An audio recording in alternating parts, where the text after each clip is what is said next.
Méditation du 10 mai. Dieu et les coutumes. Ainsi, ils craignaient l'Éternel, mais rendaient en même temps un culte à leur propre Dieu, d'après la coutume des nations d'où on les avait déportés. 2 Rois 17, le verset 33. Il y avait en Samarie un étrange mélange de révérence pour Dieu et d'adoration des dieux païens. Un prêtre inconnu a été engagé par le roi assyrien pour apprendre aux habitants à craindre l'Éternel. Voir 2 Rois 17, le verset 28. Son enseignement corrompu contenait des éléments de la vraie foi mélangés au paganisme idolâtre des cultures voisines. Il faut des pasteurs et des responsables d'église pour maintenir l'intégrité et l'obéissance à un ainsi parle l'Éternel, qui seront stricts dans l'accomplissement de la parole de Dieu et qui garderont la doctrine pure sans aucune stimulation extravagante. La fausse science qui se manifeste par le spiritisme, le scepticisme, l'apostasie, l'amour libre et le fanatisme est un leurre que Satan présente avec un succès ravageur. Celui qui accepte la responsabilité d'être le porte-parole de Dieu devrait rester proche du grand berger et s'engager à ne recevoir et ne transmettre que la vérité. Qu'il exalte le Christ dans tous les sujets présentés. Ce sera la seule garantie pour ne pas tomber dans les filets de l'ennemi. Il y a des ministres populaires qui, pour gagner l'affection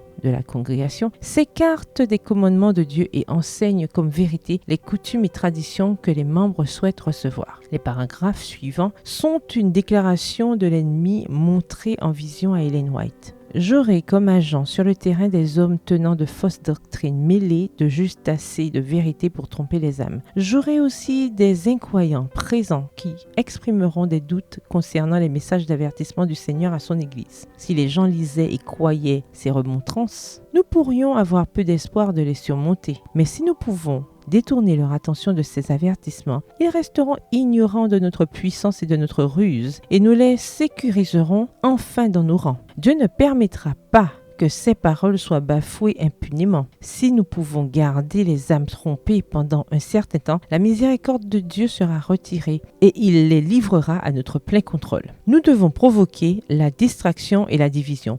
Nous devons détruire leur anxiété pour leur propre âme et les amener à se critiquer, à se juger, à s'accuser et à se condamner les uns les autres et à chérir l'égoïsme et l'inimitié. Pour ces péchés, Dieu nous a bannis de sa présence et tous ceux qui suivront notre exemple connaîtront un sort similaire. La puissance du mal ne peut être tenue en échec que par la puissance de Dieu. Saisissez ce pouvoir. Bonne journée, que l'Éternel vous bénisse.